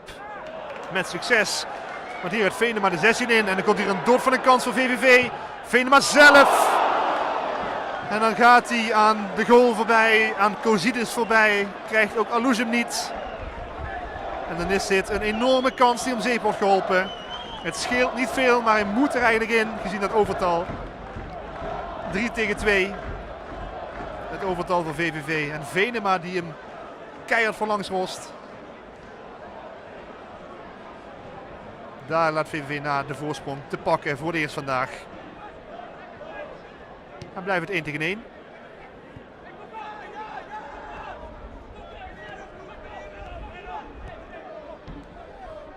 Venema, toch de man waar je veel van verwacht bij Fortuna. Dat ook laat zien. Scoorde al 77 keer in de keukenkampioen-divisie. Nog een productief seizoen erbij en gaat echt richting de bovenste regionen aller tijden in de competitie.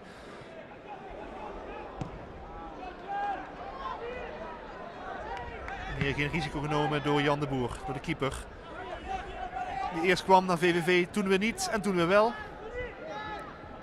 Uiteindelijk omdat Ennio van der Gouw de transfer maakte naar België. En hij de nieuwe eerste keeper. Tim Schriek en Jens Kraan meer op de bank als alternatieven. Maar duidelijk dat deze Jan de Boer, die 3 Eredivisie duels keepte voor Groningen vorig seizoen, de eerste doelman is onder Kruis. Tasje dan namens Fortuna en Radic. Goed gevoetbald, maar deze bal is te hard. Dus is de tweede helft 20 minuten onderweg. Maar wachten we nog op de eerste echte mogelijkheid voor Fortuna in dat tweede bedrijf.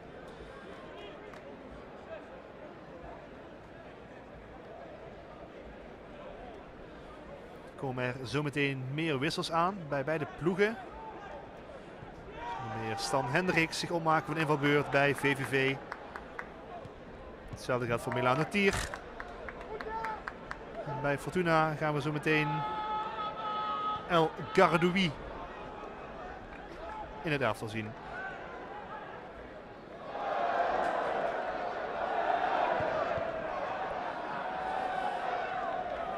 Nou, VVV houdt de bal over. Vraag niet hoe.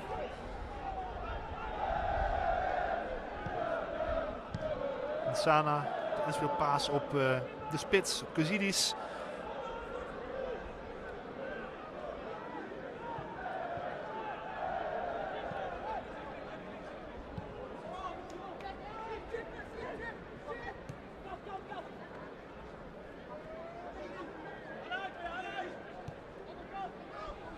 Sana van de bal gelopen, doet er veel te lang over.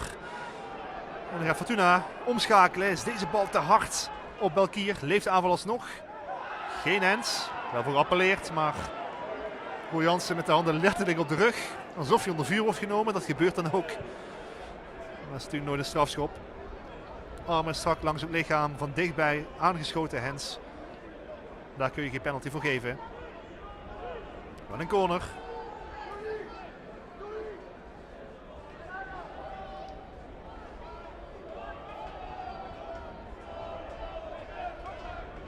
Leidt de wissel te moeten wachten op de corner.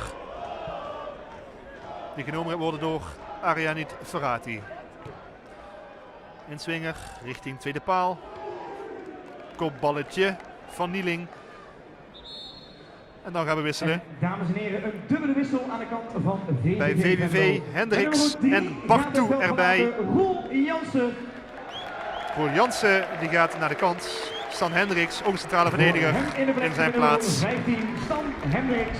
En met nummer 9 gaat het veld verlaten Michalis Kossidis. De trefzekere spits Kossidis mag ook gaan zitten.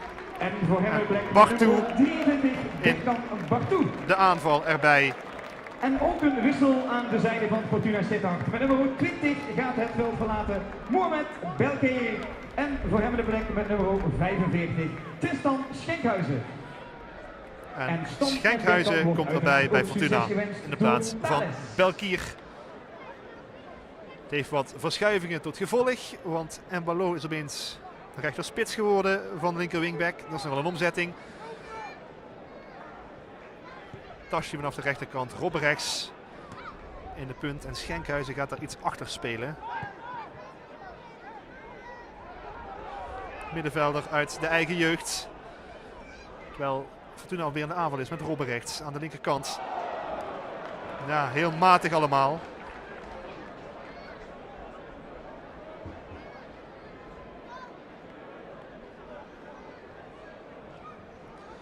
Het houdt bij Vlagen niet over wat Fortuna laat zien aan de bal.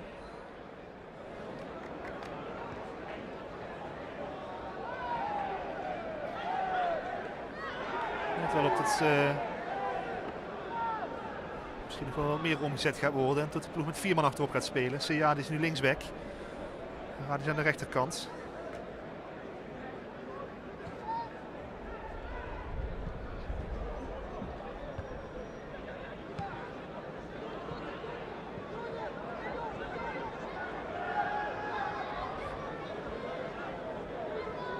Koopmans. Lange haal naar voren. 20 minuten nog in de Herman Theeuwen Memorial. 1-1 tussen VVV en Fortuna. Gladon en Kozidis de doelpuntenmakers. Gladon staan er binnen de lijnen. Kozidis werd gewisseld zojuist bij VVV. Griekse spits. Doelpunt bij zijn debuut. Heeft ermee vertrouwen getankt. En ook aan de bal vast. Daar kan VVV mee vooruit, ben je geneigd te zeggen. Venema nu in de punt. Sinds die wissels. Bartu komt vanaf de linkerkant. Rechterkant, pardon. Debuteerde nog niet in competitieverband voor VVV. Andere ingebrachte spelers dan Hendricks wel. 1 minuut tegen Jong Utrecht, einde van het vorige seizoen. Voor hun ligt er wel wat meer speeltijd in het verschiet. Met al die vertrekkers. En Balo gaat hier voorgeven. En dan komt er weer een penalty. Want Gladon wordt neergetrokken. Althans, dat vindt Perez. En dan is dat weer de strafschop. En dat leidt tot wat verbazing bij VVV. En wat opluchting en blijdschap bij Fortuna. Moet die bal wel nog even erin. Dan kunnen we vast verklappen wie die bal gaat nemen. Want het gaat weer Gladon zijn. Scoorde dus al in de 11e minuut vanaf de penaltystip. Wordt nu neergelegd. Ook in de eerste helft was een overtreding op Gladon en een penalty. Hetzelfde recept. Weer Gladon tegenover de Boer en weer erin. Andere hoek. Maar wel weer raak. En Paul Gladon tilt Fortuna naar een 2-1 voorsprong in de 72e minuut. Doelpunten maken allemaal Paul Gladon. En dan ben je al snel publiekslieveling, want Uitvak scandeert de naam van de spits. Die heeft daar een applausje voor over. De gelegenheidsaanvoerder. Even woordenwisseling tussen de doelman en de spits.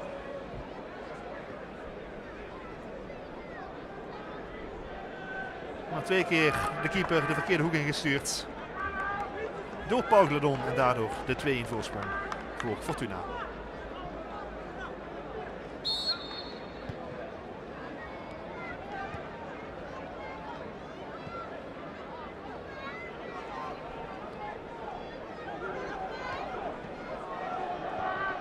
Dan heeft VVV dus nog 20 minuten om zich te gaan herstellen. En een poging te doen alsnog de Herman Theeuwen Memorial in haar voordeel te beslechten. In hoop, snel genomen. En een overtreding. Zayadi. De charge op Nsana. Het is Lathouwers die gevloerd wordt. Net buiten het 16 meter gebied. En dan kan dat wel eens een dreigend moment gaan worden. Als je kijkt naar de tweede helft zijn de kansen voor VVV geweest, maar doelpunt voor Fortuna. De eerste poging op doel na het rustsignaal, de penalty van Gladon. En die gaat erin, minuut 72. Kijken of VVV kan terugslaan. Met Nsana achter de bal. En ook Alouche die zich heeft gemeld. Wordt Nsana richting de verre hoek, verlengt, Venema, hoog houden, schieten. Het is niet echt iets waar medespelers gelukkig van worden zo te zien. Maar wat gevoeterd over en weer. Misschien iets te flegmatiek dat hooghouden van Venema. Het is een speler met altijd verrassende dingen. En dat blijkt maar weer. Hoekschop nummer 6 voor VVV. En Alouche die hem gaat indraaien. Komt daar nog wel het kopballetje van Hendricks. Opgepikt op de achterlijn. Dan moet VVV vooral opletten dat Fortuna er niet vandoor gaat hier met de bal. Dat wordt voorkomen door Bartu. Sterker nog, hij houdt weer nieuw leven in de aanval. Over Koolmans heen, 1 handje. Ja, niet heel overtuigend. Het is net voldoende. Hij moest wel Koopmans, want Smans stond te wachten. En VVV wil die corner heel snel nemen. Dat gebeurt dan niet. Twee keer de ingreep van Koopmans.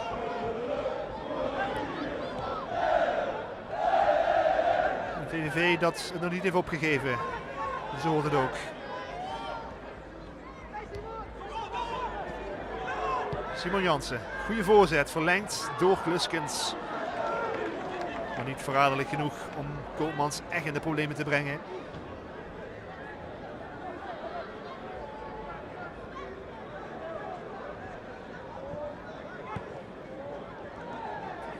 Het is best aardig wat VVV laat zien, maar schot het dan misschien toch wel aan koelbloedigheid, finesse, precisie in de afronding, in de eindfase. Ook met eindpasses die aankomen.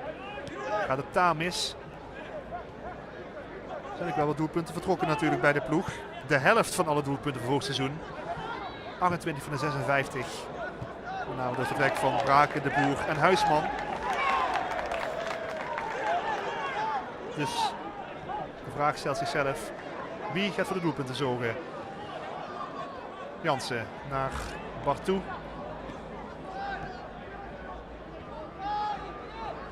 Berkan Bartou, nummer 23. Duits en Turks paspoort. 20 jaar. En toch wat minuten gemaakt in de voorbereiding. Even Gladon en tegenstander Hendricks in de slag.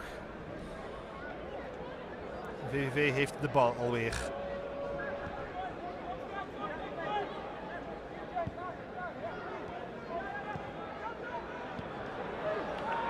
Onderschepping van Sayadi.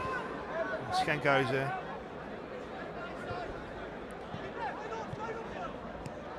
Tashi. Radic achterin.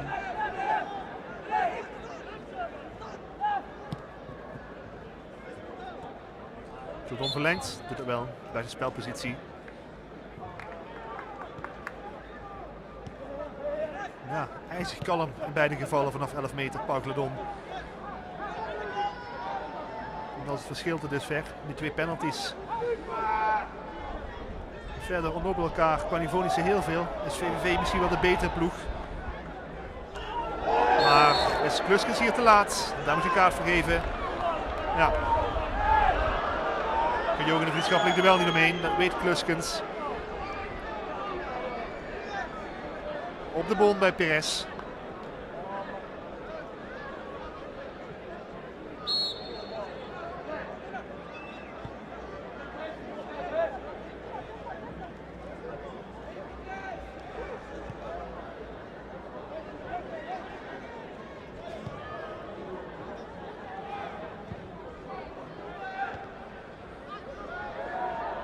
Gladon verlengt, maar vraagt zichzelf af naar wie.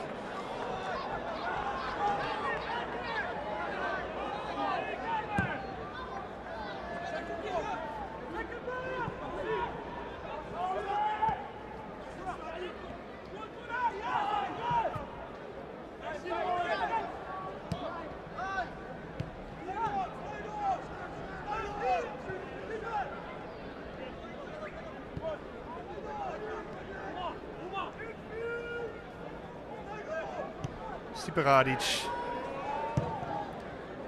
Koopmans. Nou, de opeens ligt er heel veel ruimte op het middenveld. Deze bal in één keer op de borst bij Ferrati-land. Het VVV-middenveld is helemaal weg. Geen enkele druk op Schenkhuizen en Tashi. Maar Fortuna vindt het ook wel prima. Houdt de bal even in de ploeg. Gaat even temporiseren. En gaat ook nog een keer wisselen zo dadelijk. Osman Bulut gaat zo meteen door Buis ingebracht worden.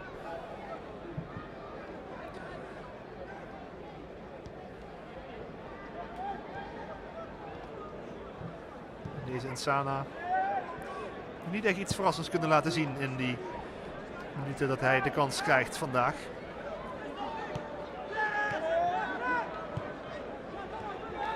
VVV dat Alouche iets meer in de punt heeft gezet. Venema nu weer vanaf rechts. Smans ook in de punt erbij. Daar gaat die bal naartoe. Daar is Smans.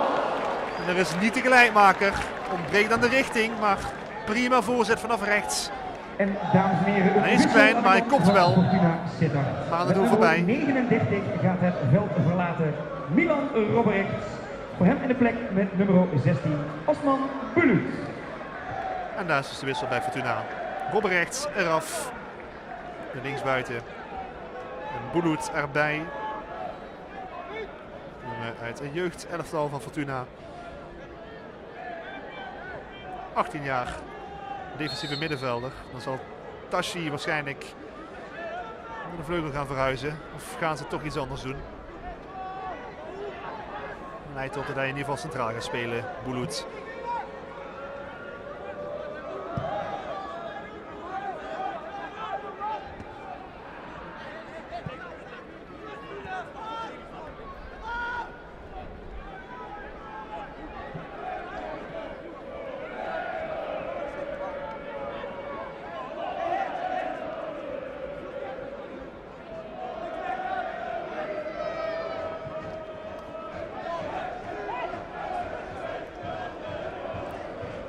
Tashi, bal rechts om Jansen, zelf links om Jansen. Dat is een hele goede actie. En dan moet de voorzet, die komt er niet aan. Daar is Bulut. En daar is het doelpunt. En dat is het eerste balcontact van deze jongeling. En dat leidt meteen tot een treffer. Ja, dat heeft zelf ook wel verrast, maar dat is wel mooi. Nog geen minuut binnen de lijnen en scoren. En dan ga je natuurlijk heel even naar het uitvak. In de 82e minuut stond Fortuna Sittard op 1-3. Doelpunt te maken met nummer 16 Osman Bulut. Osman Bulut, 18 jaar. Een aantal jaren bij Fortuna in de jeugd. En nu treft zeker bij dat kansje dat hij krijgt. En dan leidt het duel wel beslist in minuut 82. En dat is niet helemaal in lijn met het spelbeeld, maar het is wel effectief wat Fortuna doet. Het begon allemaal met die hele mooie actie van Tashi aan de rechterkant. Dat was echt heel fraai gedaan. Jansen voorbij gelopen, letterlijk. En nog een keer uitgekapt. Bal naar voor het doel, half uitverdedigd. Uiteindelijk wel het doelpunt. En daardoor 1-3 voor Fortuna via Bulut.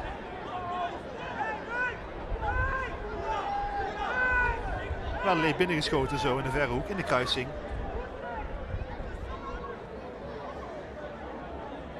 En dus de marge 2.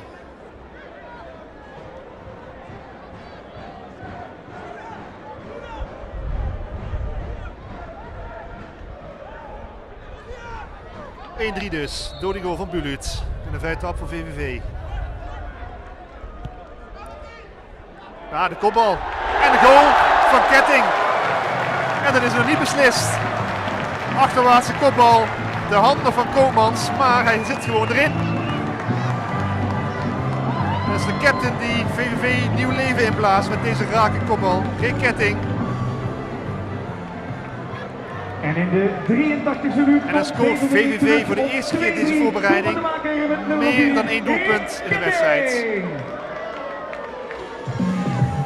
Dan wordt het al met al toch weer een doelpuntrijke aangelegenheid tussen deze ploegen.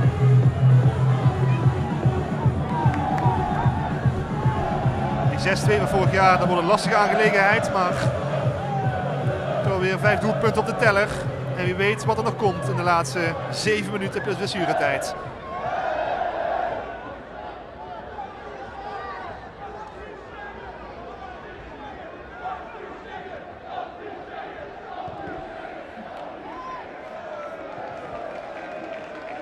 Terwijl de VVV-achterban vocaal op toeleeft naar de wedstrijd tegen MVV volgende week. Natuurlijk ook een hele mooie pot om de competitie mee te beginnen. Limburgse clash. Volgende week zondag, 4:15. VVV tegen MVV. Live op LN Radio. Hetzelfde geldt. Dik 2 uur eerder voor Feyenoord tegen Fortuna. Speelronde 1 van de Eredivisie. Maar wie begint met een competitie of met een overwinning op zak aan die competitie? Wordt dat VVV of wordt dat Fortuna? Vooralsnog Fortuna. En Ballot uitgehaald. En dit is inleveren door Schenkhuizen. Of wordt hij toch naar binnen gehouden? Nog net? Nee. Lukt verraadt hij niet. Trapt de bal nog een keer weg. Krijgt dan geel. Dat is de tweede gele kaart in deze wedstrijd. Het zal misschien wel een primeur zijn. Een profspeler met 2 kaarten in 1 weekend. Een gele en een rode in 2 verschillende wedstrijden. Gisteren dus rood gepakt tegen Beerschot. VVV dat er nog in gelooft. Met nog 5 minuten op de klok. Jansen trekt hem terug. Het zijn vaak dankbare ballen. Maar valt precies tussen al zijn medespelers in. En dan voorkomt Ketting hier erger. Het is een overtreding. Maar niet gefloten. Dan is deze bal op Venema te hard. En een zetje aan Koopmans.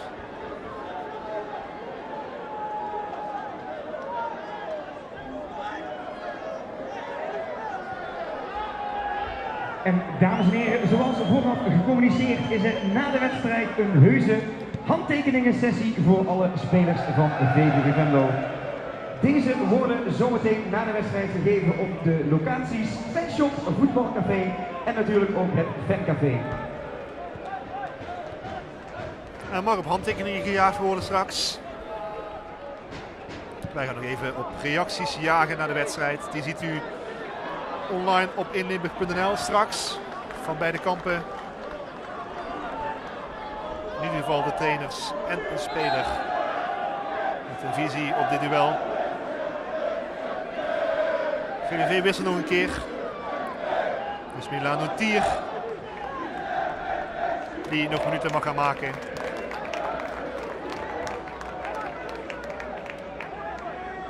Het is een aanvaller.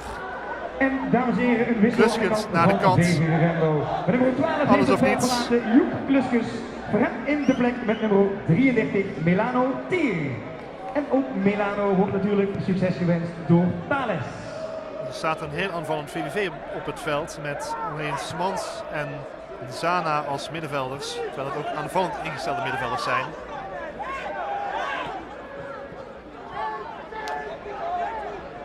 Dan probeert VVV toch nog op jacht te gaan naar die gelijkmaker. Het is al het balbezit van Lathouwers. Venema dan aan de rechterkant, die wil je eigenlijk in de punt hebben. Bal naar Bart toe, houdt hem binnen. Maar de bal wel afgesnoept door Radic.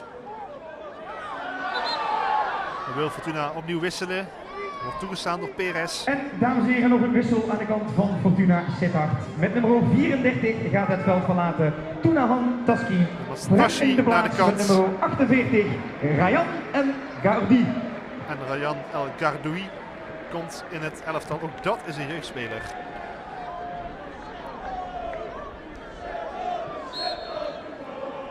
...19 jaar oud. Doelpuntenmaker in de onder 18 van Fortuna.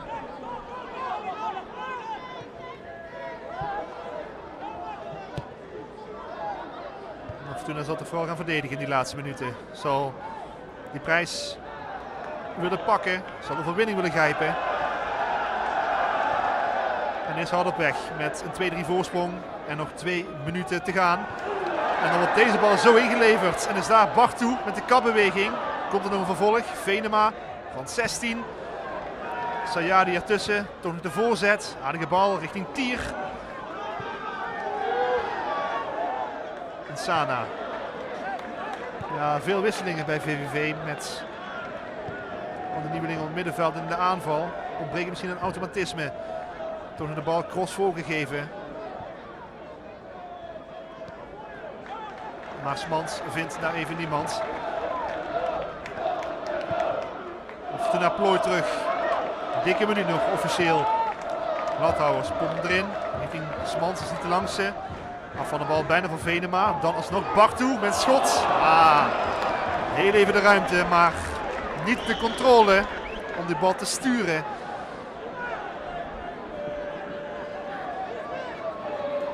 En dan gaat hij royaal aan toe voorbij. En is de vraag of er nog een kans komt voor En dames en VVV. heren, nog een wissel aan de kant van Fortuna Sittard. Laatste wissel bij Fortuna. Quinn de Jong in het team. Met nummer 49 gaat het Voor veld verlaten Embalo. Umaro Embalo. En voor hem in de plek met nummer 8 Quinn de Jong. Dan wil ik u tevens ook mede namens de familie Theeuwen eventjes vragen na de wedstrijd even te blijven zitten. Ook uit respect voor de familie Theeuwen bij de prijsuitreiking van de Herman Theeuwen Memorial Bokaal. Alvast dank voor jullie medewerking.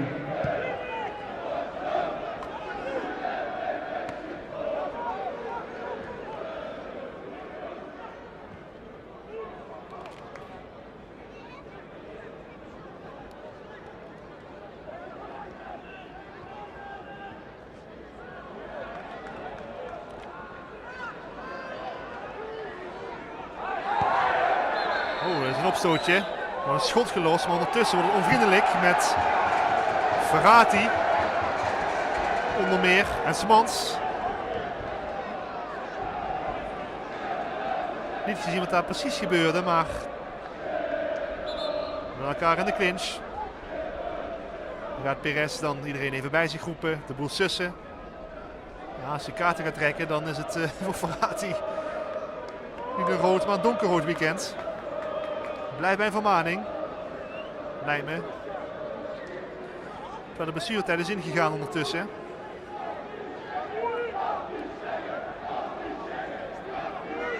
En VVV nog een doeltrap te nemen heeft. En we even gaan kijken hoe lang we nog doorgaan in deze wedstrijd. Hoeveel tijd Perez bereid is om erbij te tellen.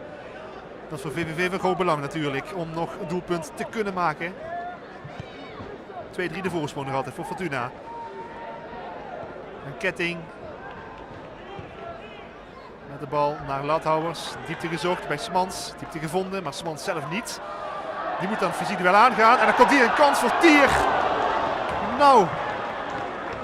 Het is Smans die daar Fofana volledig verrast. Smans dan met de bal naar Tier. Maar die verspeelt de bal dan. Koopmans ertussen. Koopmans zegt dan geraakt te zijn. Voelt aan het hoofd. Maar lijkt hem door te kunnen. En ze toch nog uit het niets. Een hele grote kans voor VVV. Maar de jongeling Milano Tier. Die misschien wel schrikt van de mogelijkheid. En de bal van de voet laat springen.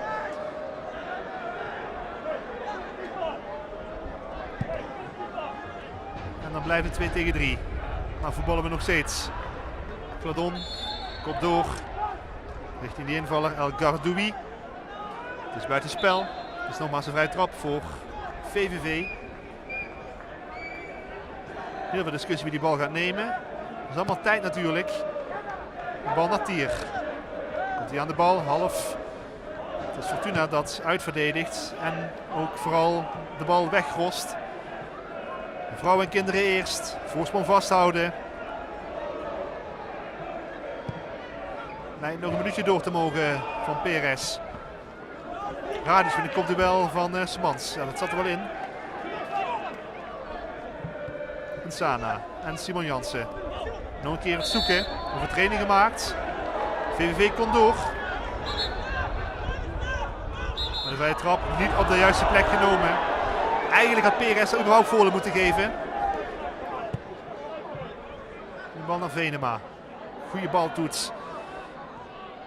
Het combineren. En dan is daar Levi Smans. En weer een grote mogelijkheid voor VVV die er niet in gaat. En wat laat die ploeg dan kansen liggen. Ook in minuut 94. En heeft de ploeg van Rick Ruijs echt de kansen gehad om meer dan 2 doelpunten te maken. En ook om deze wedstrijd dus niet te verliezen. Maar lijkt de koelbloedigheid van Paul Cladon dan toch hier het verschil te zijn. Met de jongelingen, de jonge honden in de aanval bij VVV. Maar de wedstrijd gaat nog steeds door met Simon Jansen. Veel blessuretijd is bijgeteld door Perez. Alouche gaat dan door. Nou wordt overtreding geappelleerd, maar alleen veel aan de hand. Het is de voorzet van Bartou naar Tier en de kopbal van Lathouwers. En die gaat nipt aan het doel voorbij en dan is het afgelopen. Is de Herman Theeuwen Memorial afgelopen. Dat is het verschil klein. Maar wint Fortuna deze wedstrijd met 2-3. Herman Theeuwen Memorial De familie Thewe zal de bokaal over een paar minuten uitreiken aan de aanvoerder van Fortuna Sittard. En dan is dit dan ook de laatste test geweest voor beide ploegen richting de competitiestart. En is Fortuna Sittard de winnaar van de Herman Thewe Memorial. We gaan nog even kijken ook naar de prijsuitreiking die hier op het veld gaat plaatsvinden. Het gaat gebeuren uit handen van de familie van Herman Thewe. En dan zal de aanvoerder van Fortuna, dat zal dan Paul Gladon zijn, die prijs overhandigd krijgen. 2-3 dus deze wedstrijd. Het werd 0-1 via Paul Gladon, minuut 11. De nieuwe spits van VVV, die trok de stand weer gelijk. Michalis Kozidis 1-1 in de 33e minuut. Maar in de tweede helft alsnog Fortuna dat aan het langste eind trok. Gladon met de 1-2, opnieuw een strafschop die hij verzilverde. Het werd 1-3 via Bouloud, jongeling die minuten kreeg. Vlak daarna nog de 2-3 via Rick Ketting. Bracht de spanning daarmee weer heel snel terug. Maar gelijkmaker zat er voor VVV niet meer in. Ondanks kansen nog voor Tier en Smans. Echt grote kansen nog in de laatste minuten. Waarmee dat nog hersteld had kunnen worden. Danken voor de komst naar Covebo Stadion De Koel. We zien u graag terug op zondag 13 augustus. En voor VVV begint de competitie over een week, ruim een week. Zondag 13 augustus tegen MVV. Deze wedstrijd begint om om 16:45. Dan gaan zij beginnen aan de competitie, aan de keukenkampioen-divisie. Fortuna gaat op dezelfde dag, volgende week zondag, beginnen aan het eredivisie-seizoen om 2:30 tegen Feyenoord in de Kuip in Rotterdam. En dat gaat Fortuna doen met een prijs op zak, zo voor het seizoen. De Mark Steenakkers Memorial gisteren, daar greep de ploeg naast. 0-0 en 2 penalties gemist. Maar deze prijs is wel voor de ploeg uit Sittard. We zien dat de familie van Herman Thewe zich verzameld heeft om die prijs te gaan overhandigen. Dat gaat nu gebeuren op het veld aan de aanvoerder. En dan is het nu tijd om de Herman Thewe Memorial bokaal uit te reiken aan de winnaar Fortuna Sittard. En dat de afgelopen jaren Panathinaikos 2 maal en Borussia Mönchengladbach die prijs wonnen. Ook op dit veld in de Koel. En na een jaar zonder wedstrijd is het nu de prijs voor Fortuna Sittard. In handen van Paul Gladon. Het was Özcakoub die de eerste helft de aanvoerder was. Tweede helft Paul Gladon. Inderdaad, steek hem even in de lucht, die prijs. En dan is er toch een klein feestje, een bescheiden feestje bij Fortuna. Dat deze wedstrijd dus wint. De prijs gaat tonen aan het eigen publiek. Volgende week dus op bezoek bij Feyenoord. VVV ontvangt dan hier in dit stadion. MVV, een Limburgse kraker. 2 hele mooie wedstrijden die u dan live kunt volgen bij Alleen via Edin Radio. Tot zover deze live uitzending vanuit de Koel in Venlo. De Herman Thewe Memorial tussen VVV en Fortuna, gewonnen door de ploeg uit Sittard. We zien u graag over een week terug dus op de radio voor de wedstrijden van deze ploegen en MVV en Rode JC Kerkrade. En op maandagavond de terugblik natuurlijk op LNTV in tafelvoetbal. Maandagavond om 7 uur. Graag tot dan. Dit was de generale repetitie voor het voetbalseizoen. Volgende week op het Echi. Dan zien we u graag weer terug bij de wedstrijden van de Limburgse clubs. En Fortuna, dat kan alvast juichen, want die ploeg die won vandaag de Herman Thewe Memorial.